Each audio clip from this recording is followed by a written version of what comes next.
Saraswati Namaha. We were very privileged today to receive a new book, and this is the latest edition of the Purohit Darpan, which is the handbook for priests in Sanskrit.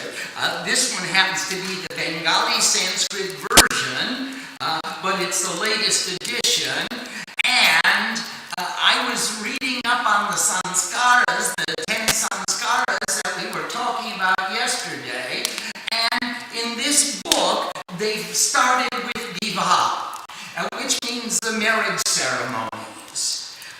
So we will like to follow the order of this book as we discuss. Oh, excuse me, I didn't get your email, Nanda, about which book that we wanted to study first. Yes, Nanda?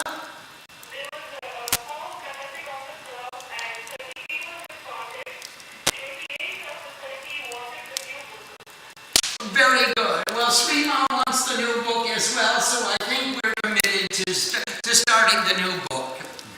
So, this edition of the Handbook for Priests starts with the marriage ceremonies.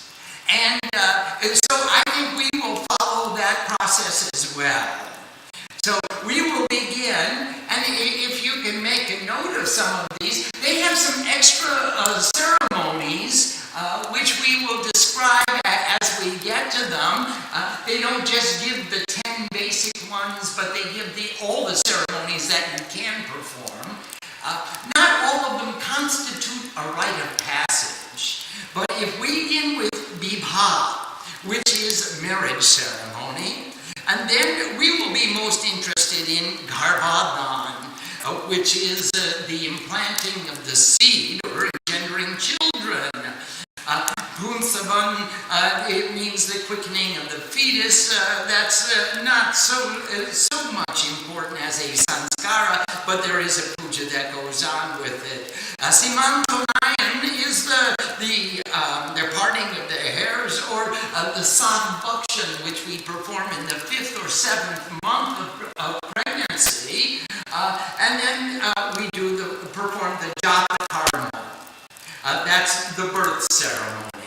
After jata karma comes namakaran, and namakaran is the giving of the name and the reading and understanding of the astrology. And then annaprashan. Annaprashan means first solid food. That's a major rite of passage in the life of a child. Upanayan is the investiture with the sacred thread, and Veda Arhamba is the commencement of studies. Samavartan is the return or graduation from studies, and then of course we have Anubhava, Vivaah, and then the Antyeshti, or the funeral ceremonies. So those will be the 10 basic rites of passage that we want to talk about in the life of a householder. And thereafter, I would like to also divide the life of an individual, as is customary in Hindu Dharma, to 4 ashramas, the first being brahmachari, who walks with God, literally student life. We learn and plan how we are going to make our contribution to this world.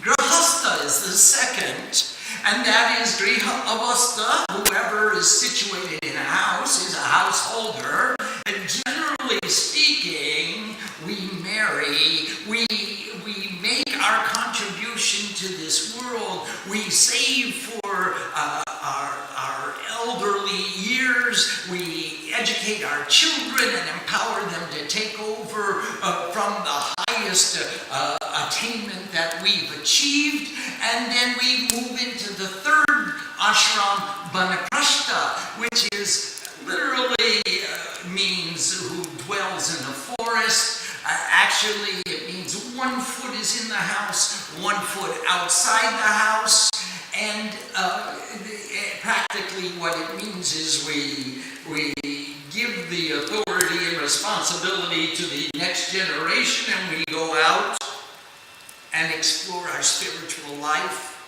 And then we return and we see that everything is in order and it's all there and it's running quite well without us. We go out again a little farther. We return and we see that everything is still in order, and after some time there is a natural progression, a natural evolution into sannyas, which means literally who has established truth within, or who has established his or her own self within truth. And these are the four ashrams: brahmachari, grihastha, vanaprastha, and sannyas. And then we were talking, we have an article on our website about the 16 initiations of the sannyasi. And we also described 6 stages of sannyas, being kutirchak, Bahudak, Hamsa, Paramahamsa, Turiyatit, and Avdut. So these are the 6 stages of sannyas. Kutirchak, of course, who dwells in a hut, literally someone who is dedicated to his or her own sadhana and swadhyaya, their own self-study. Bahudak, we go and visit many teachers, we learn many different ways of paths of existence. Hamsa, we come back into our own discipline and we discriminate which of these are important for me and which can be excluded. They don't work for me. Paramahamsa, we become one with all, we become Savarni, we become one with all castes, tribes, colors, creeds. We respect every path, even while we perform our own path. Turiyatit, we sit in the oneness of meditation and enjoy the bliss of communion. And Avdut, whether sitting in meditation or acting or interacting in the world, we maintain the same center, the same bhavana, the same attitude, and those are the 6 stages. And it was Mother's goal to divide up the life of every human being into all of these rites of passage and all of these general classifications of where we stand in life's progress, in our jivan yatra, what we call our life's journey. And in every instant to take a snapshot and see who are all the players that surround us. And what are our relationships? And what is the ideal relationship that we should have towards each of these individuals? For example, when we talk about Vivaah, and we'll talk about it more clearly when we start the class, because really this is just a test, but there are, practically speaking, there are 5 kinds of Vivaah. There's 5 kinds of marriages. Actually, there's 7, but 2 of them are so outlandish we don't even need to talk about them. But we can talk about the first kind of marriage would be the lowest kind, pisach, where the girl is stolen away by force. Not much more need be said. The second kind is Ashura, where she is taken away by deceit or trickery. The third is called Gandharva. And that's where the boy and the girl decide to do it themselves. Sort of what we would call a disco marriage. Just the boy and the girl meet and decide to do it on their own. The fourth is called Prajapat. This is where we make Kanyadan. The responsibility of the girl resides with her father, in the absence of which her uncle could do the honors, or her guru. But generally speaking, the father wants wants to make kanyadan. He wants to give the responsibility of this girl to a willing groom. And the groom performs panigrahan. So he wants to grab hold of her hand and says, I accept that responsibility. So the father makes dan, he makes a gift of the responsibility to the groom, who says, I accept. And this sankalpa is the first of the forms of marriage in which all the families and family members and religious community has a participating stake. They're all participants in this kind of Prajapat marriage. Now, in such a marriage ceremony, what is the ideal attitude of the bride? What is the ideal attitude of the groom? What is the ideal attitude of the father? What is the ideal attitude of the mother? How do the family members relate? How does the guru fit into this? What is the function of a priest? What are the rights and obligations of all the parties? This is to be considered in a Prajapat marriage. The fifth kind of marriage is the kind of wedding ceremonies that we normally perform in the Devi Mandir. It's called Divya Vivaah. It's a divine marriage. And it really resolves an issue which Draupadi asked in the Mahabharata. Is it true that a girl is a chattel? That she's a possession to be given? And the responsibility handed over, and the groom has accepted this responsibility? Or is a marriage really a union between equal partners? Divya Vivaah means divine marriage. It's the union between Shiva and Shakti. Now, when Shiva and Shakti come together as equal partners, it's a beautiful ceremony, but even a greater meaning, that the bride bows down and circumambulates her Shiva and bows down on 7 levels of consciousness. And Shiva sits blindfolded, accepting anything that she wants to give. All she wants to give is surrender. And all he wants to do is close his eyes and accept everything that comes to him. And this is the union described in Lolita Trishakti Stotram. Shiva and Shakti revolve around each other mutually and reciprocally. Who understands this understands what is a chakra, or a center of energy. So these are the 5 kinds of marriage. Now, in Divya Vivaah, what are the attitudes of the bride and the groom? What are the attitudes of the priest? What is the attitude of the guru? What is the attitude of what is the perfect relationship of the fathers and of the mothers and of the other siblings of the family? How does everyone relate to the Shiva and the Shakti, consummating their union in public and publicly declaring their eternal devotion?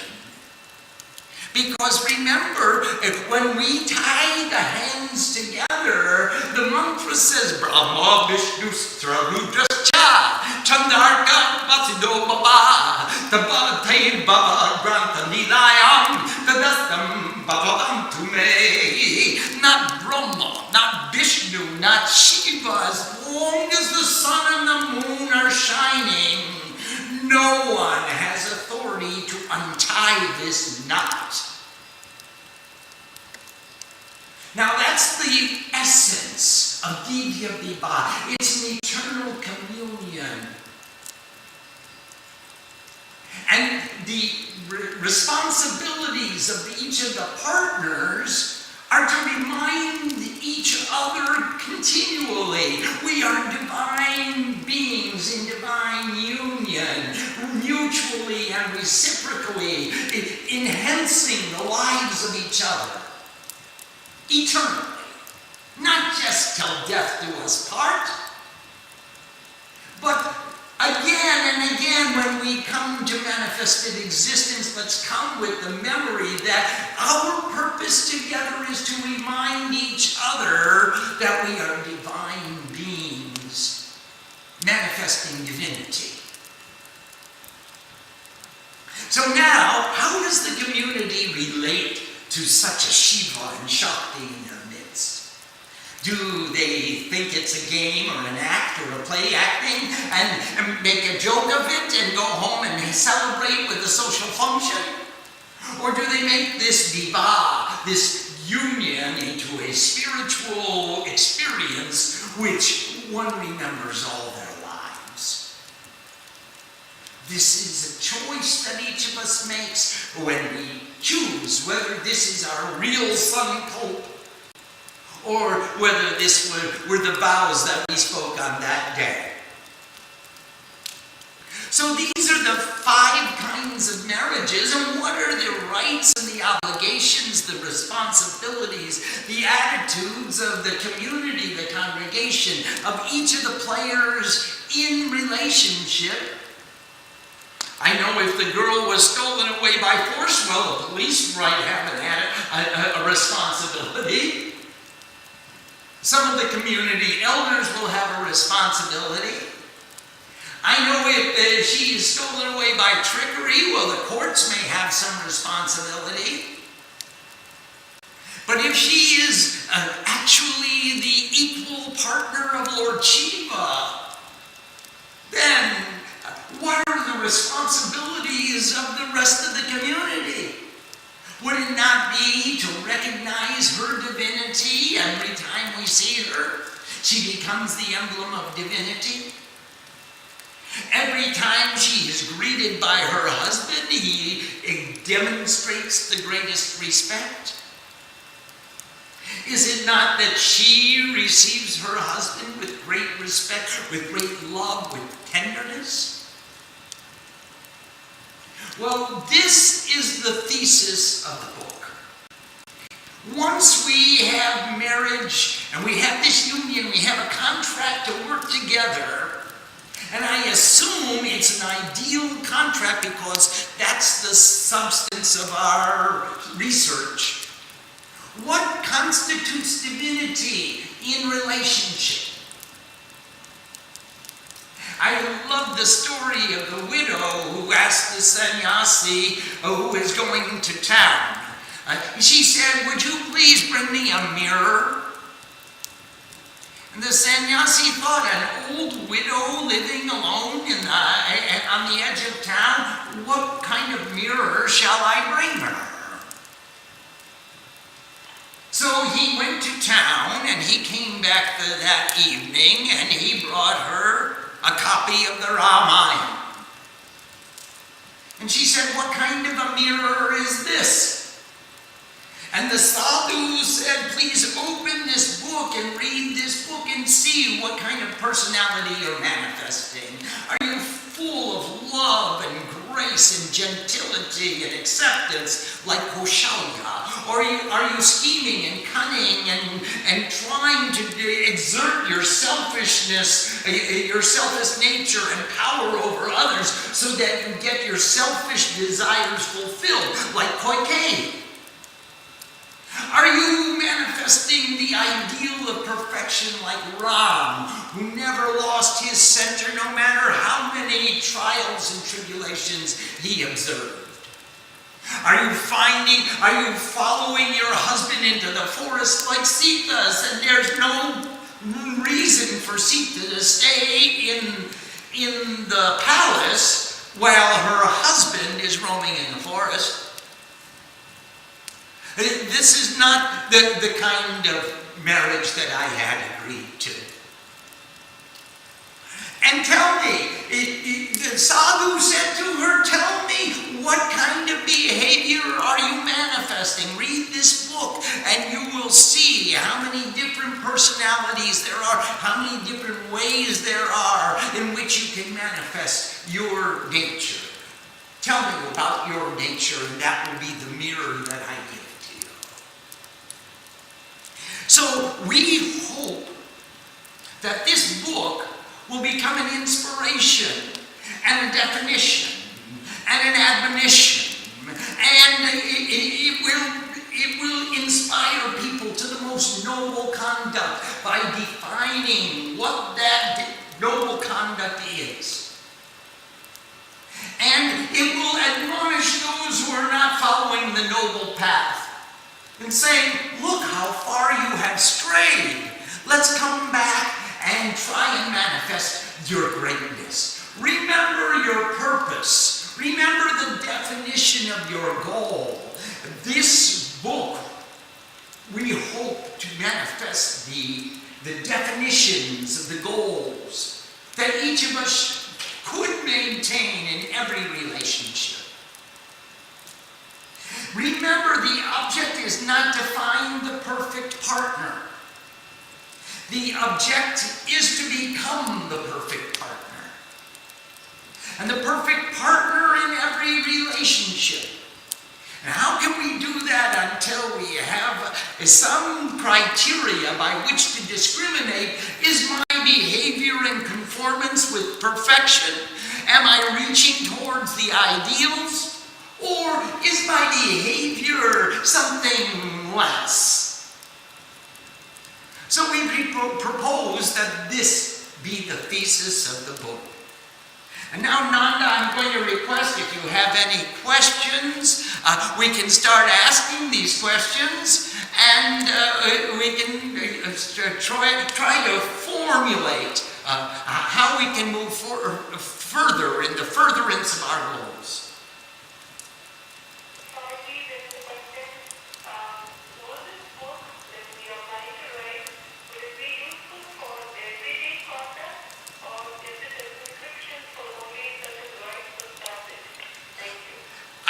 It will be useful for everyday conduct. There should be no reason that we won't have the ideal of perfection in everyday conduct.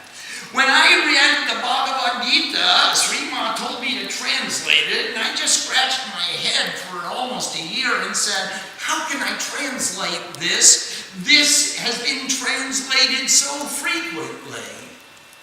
And suddenly, after a year of meditation on this, on the first verse, the meaning popped out to me. Dharma kshetra kuru kshetra. Samaveta yuyutsava. Dharma kshetra, on the field of the ideals of perfection, trying to manifest the ideal of perfection, and kuru kshetra, on the field of all action, in everything we do. And I take that first shloka as the thesis or the ideal that we want to manifest in this project. Tell me, in every activity, what is my duty? What's the best thing I could be?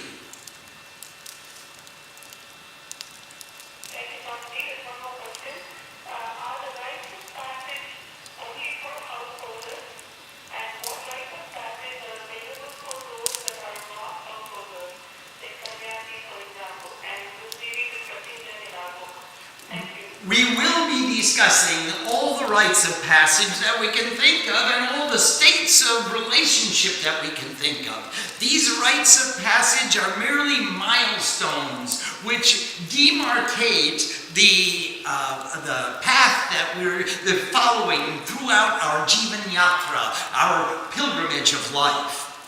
So they are applicable to every individual, whether they are married or not married, whether they're a householder or sannyasi. All of us have performed jata karma. We were born. All of us have performed annaprashan. We began to eat for our first solid food. All of us have performed Vedaramba. We began studying. All of us have performed Samavartan. We graduated. And many of us are living under a roof. And that makes us griha avastha, iti grahastha. We are situated in a griha, in a house, and therefore we are householders. So yes, this will be applicable to householders in every situation of their lives. It will be applicable to sadhus in every situation of their lives. It will be applicable to all kinds of aspirants who are striving to reach the ideal of perfection. In every way we can make it applicable to them. Nanda?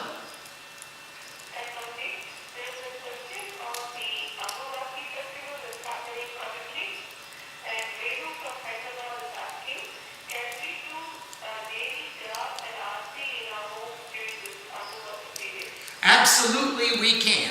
However, we do not want to dig in the earth. Don't disturb the earth. We do not want to light new fires. If you have an old fire burning, it's okay.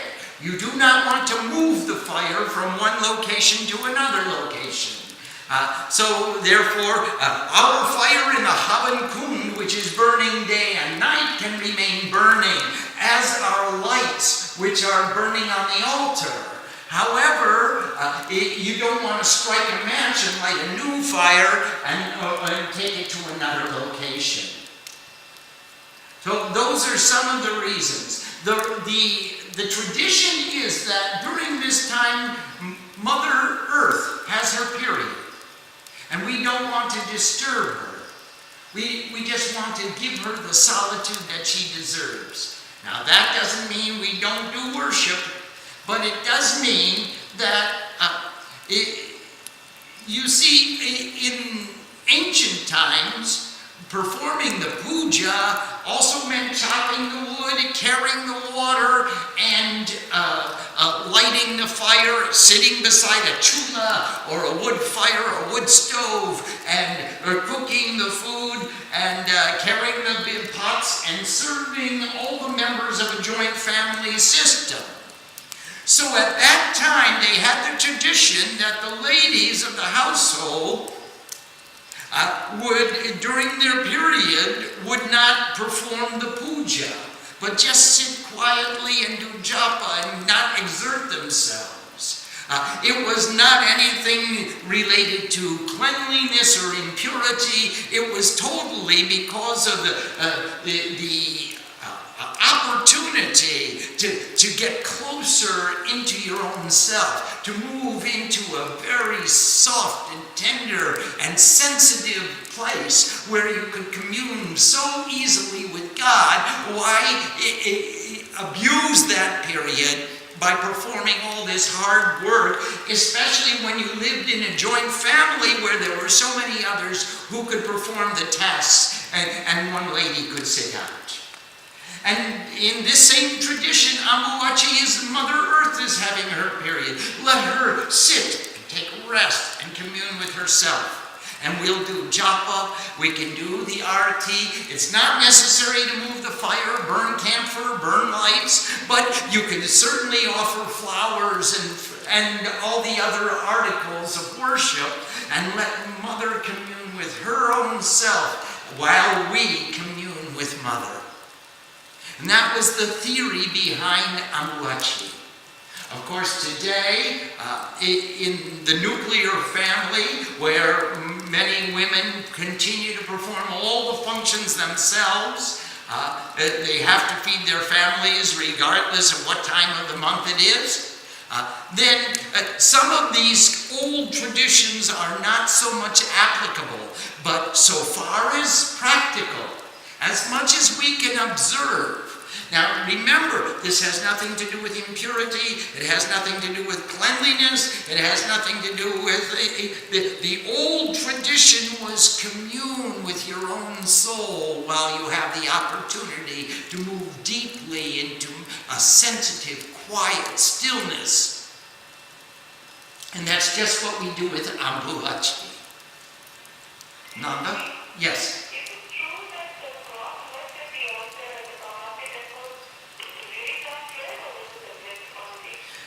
I have several pieces of cloth, and I believe that they were all red before they went into the altar. They all appeared to be very red cloth, not just stained red, but actually red cloth. The tradition was that they wrapped the myth is they wrap a white sari around the Shila. There are 3 stones in the cave of Kamakhya, and they wrap the 3 stones with white cloth and lock the temple for 3 days. And after the 3 days, they open the temple doors, and the priests go down into the cave, and they take out a red cloth. And this red cloth is taken to the king of Kuch Bihar, which is an old kingdom which administered the Kamakhya temple. Kuch Bihar is probably 2/3 the way between Calcutta and Guwahati. And the king would make a pagri, a turban of this cloth, and he would march up and down the main streets of the town with a big parade, and then they would take the cloth, after he had made the parade with it, they would take the cloth and make puja with it in Kuch Bihar, and then send it back to Guwahati, where it would be cut up by the priests of the Kamakhya temple and distributed. First it was distributed to sadhus, and then they started giving a piece of the cloth to all kinds of nefarious characters. Even I received a piece myself.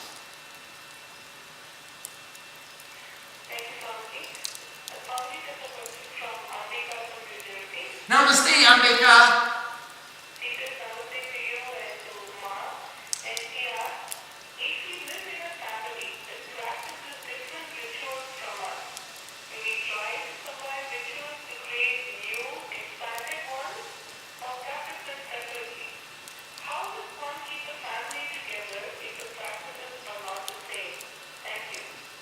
Ambika, the best thing to do, in my opinion, is take it on a case-by-case evaluation. If it works for you to invite your family members into your traditions and into your practices, then if they're not offended by them, or if they don't belittle them or in any way disparage them, then please do so. And if they don't like it, then you say, well, please, you will have certain family traditions, and I'll have my own traditions. So please don't try to make it cut and dry. You have to participate or you cannot participate, but invite them. I'm going to perform this ceremony or this tradition now, and I invite you to participate with me. And if you choose to participate with me, you're most welcome, and I'll try to stop along the way and explain what I'm doing and what it means and why we're doing it. And if you choose not to participate, well then, God bless you, go have a beautiful life, and I'm going to do my traditions, and we will do our traditions together. So I think that's the best way, without demanding that they accept your traditions, or without refusing to allow them to participate in your traditions. You leave them open and leave it open and say you're invited and you're welcome to spend time with me and follow or understand where I'm going as an individual and as a member of our family. I think these would be ways, Ambika, that we could harmonize the situations in our families. Nanda? Namaste, Joseph.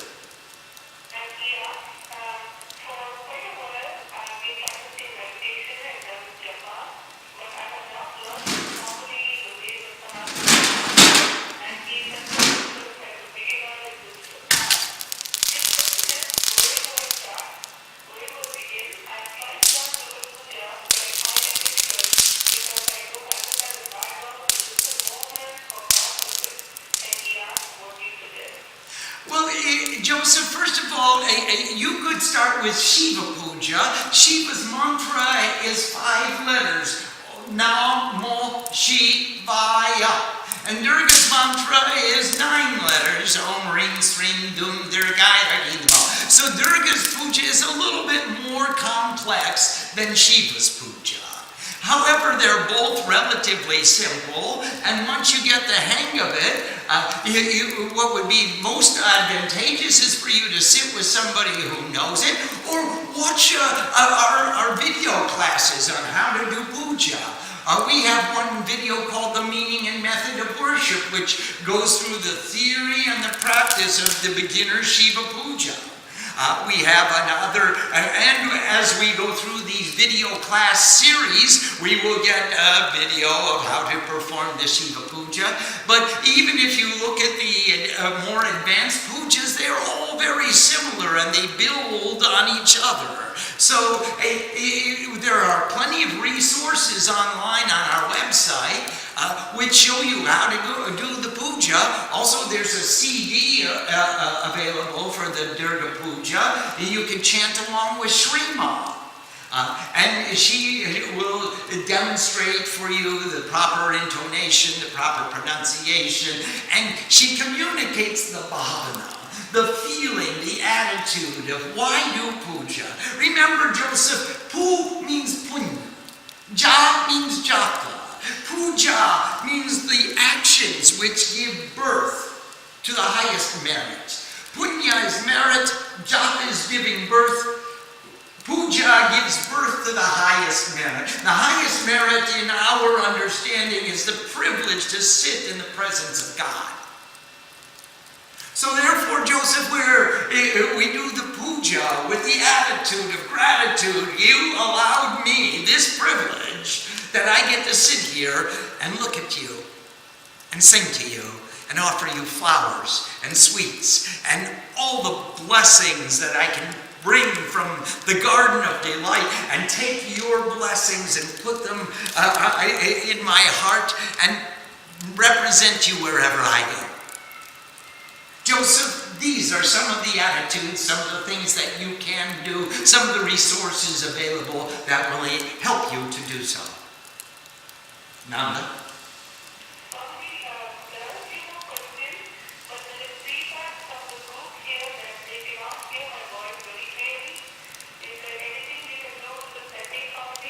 Yes, can we try this? Would you please speak now? Jai Ma. Can they hear that a little better? I think there's going to be some lag, but I can ask them. Please do, because I was trying to make the telephone more clear for you, but if they can hear you better now, that'll be fine. Actually, your voice is much clearer for me, somebody else. Oh. Well, I did something, and I put the phone back in the original position where you told me to move it from. Oh, I see. I gave you feedback that they can hear me now, but it would be easier if we just repeat the question. Like the feedback from a few people. Okay, I have no difficulty. Increase the volume finally? No. There is no way to increase the volume anymore. Okay. I think you're fine how they had got feedback from one person that my voice was not very clear. But I will create the questions here on the chat so they can follow along and can answer. I just want to make sure that the other folks that are not in the chat room but viewing on the webcam can hear me, and most folks here are okay with it. So the technical example you had is perfect for me. Wonderful. We'll see how the recording, how it appears on the recording. Thank you, Dominic. Shall I repeat the question? Please do. Well, we still have another 20 minutes or so if you like to continue gossiping. Otherwise, we could call this a test program. Let's go ahead with the questions. Fine. Namaste, Ushama. Namaste to Neil, too.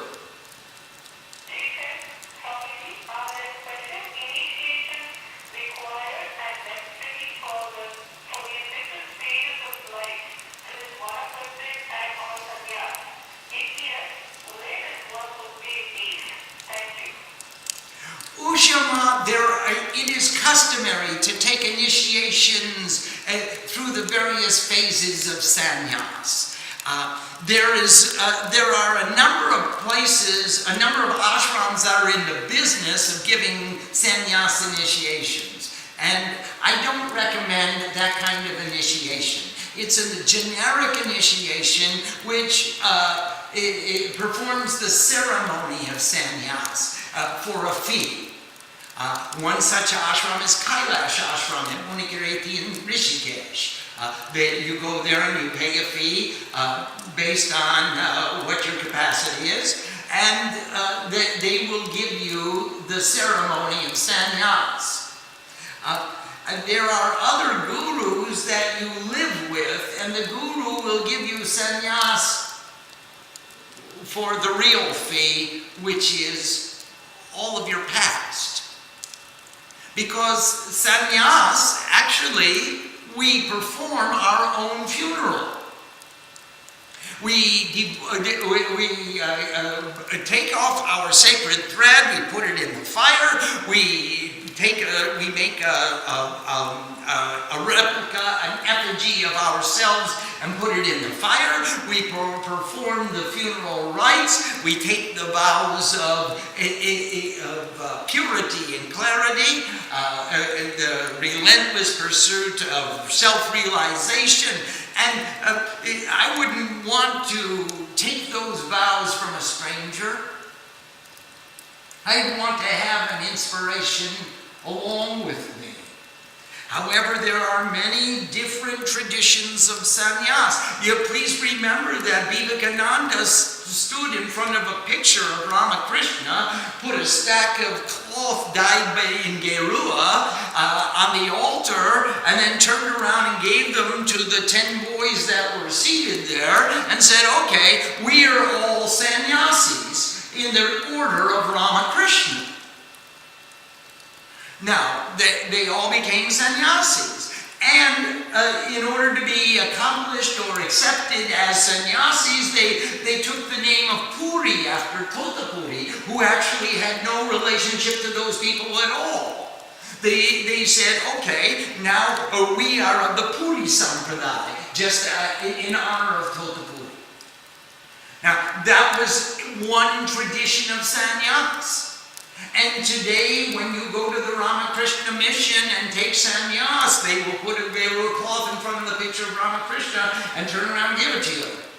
But then, they'll probably give you a position or a job in the hospital or the schools or the administration of the ashram. And we, in our understanding of sannyas, take exception to that. Because a sannyasi is not really an employee in a public service enterprise. A sannyasi isn't like a school teacher or an administrator of a hospital or whatever. He may do wonderful good public service, but that's beyond the scope of his sannyas. His sannyas is renunciation. It's not seeking a new employment, which may or not be recompensed. Without remuneration, he's not seeking to be employed without remuneration. So there are certain definitions of what sannyasis do after they become sannyas.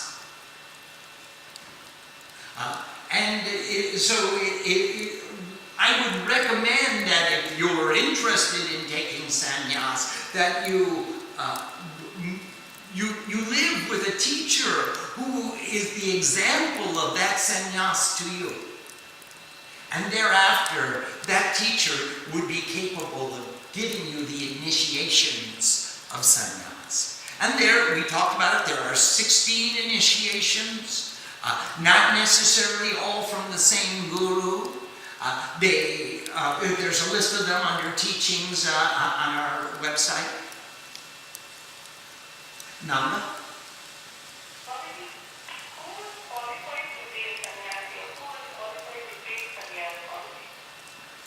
I don't think sannyas is something we take.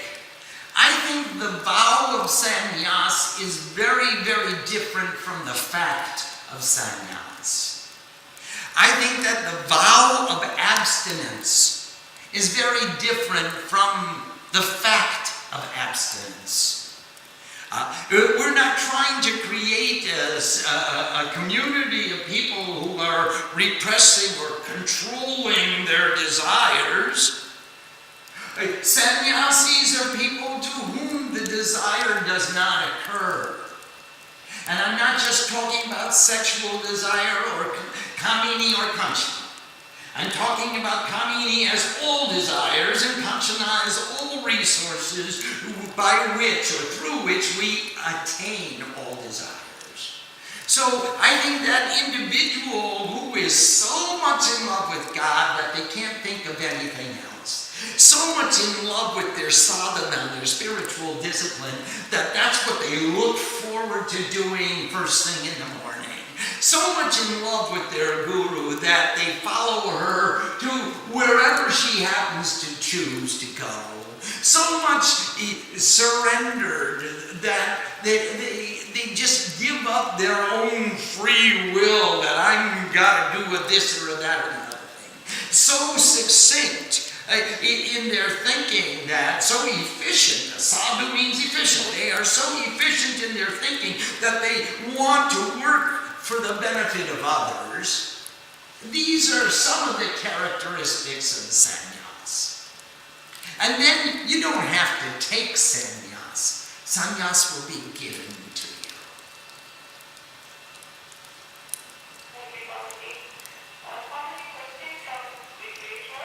Yes, Vish.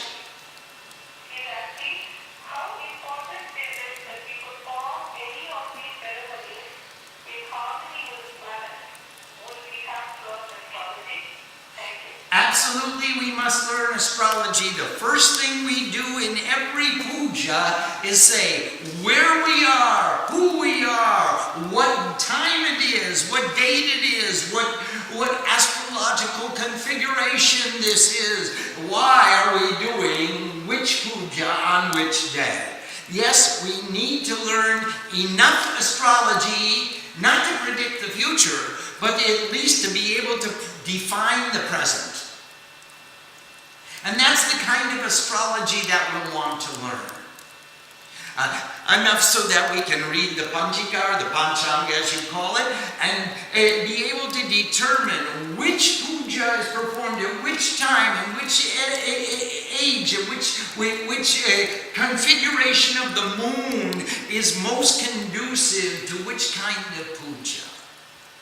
And that's for that reason we will study the astrology.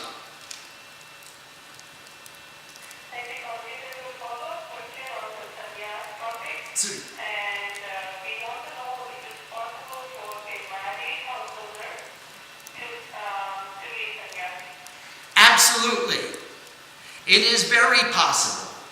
If you are married to Lord Shiva, you're beyond sannyasi. If you are married to the Divine Mother, you are beyond sannyasi. You have the true understanding of what your marriage is about. You are established in truth. You have established truth within. So that could become a sannyasi. By all definitions, whether you wear an ochre-colored cloth or not is of no consequence. It's not about the appearance of being a sannyasi, and it's not about the rituals of being a sannyasi. It's about the mind, the attitude of being a sannyasi. That's what we're interested in. We're not trying to establish clerical orders which are distinguished from the rest of the society. We're trying to become perfect human beings. Beloved beings who are established in truth and creating inspiration and giving knowledge wherever they go. This is the character of a sannyasi. Thank you for giving one more question, and because those questions, this is a question from Devi from Atlanta. Namaste, Devi Ma. And she asked, could you, Swami and Mother, please share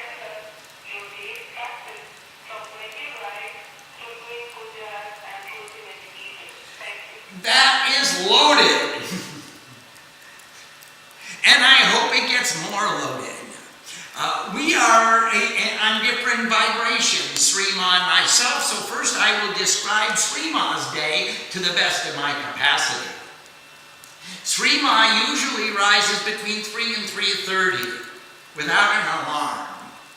And at the latest 4 o'clock, she is worshiping Lord Shiva in her room.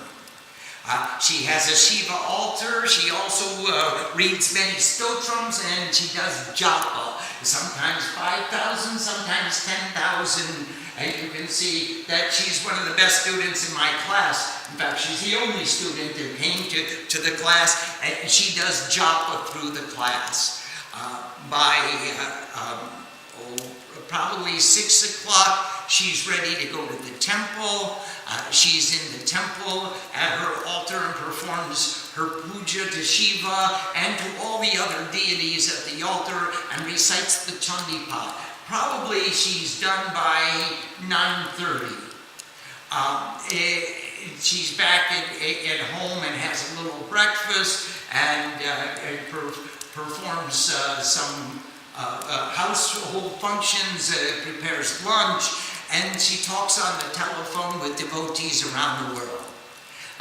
After lunch, about 12:30 or 1 o'clock, she takes a little bit of rest, and then she does puja and japa again, probably from 4 o'clock until 6 o'clock. And by 6 o'clock, she's in the temple. She's here in the temple from 6 until 8. She goes back and has dinner from 8:30 to 9, and she does more japa and puja and stotram before she goes to bed. And usually she's in bed by 10:30 or 11. I'm a little bit different, and I work on many rhythms. So my normal day in the temple, I get up at 2 o'clock in the morning, and I usually answer email until about 4, and then I go to the temple probably by 4:30 or 5. I come back from the temple by 9, sometimes 8.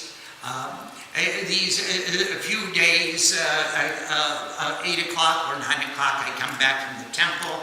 I have some breakfast, and I go to the office, and I perform the functions of managing an ashram until noon or so, and then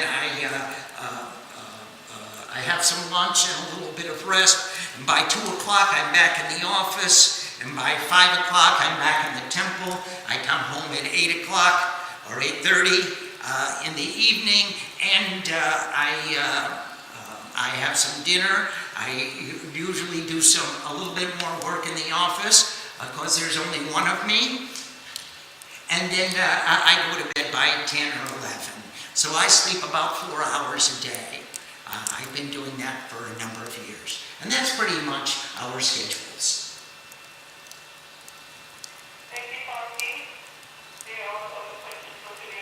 Well, Om Sang Saraswati Namaha. Thank you all for joining us tonight.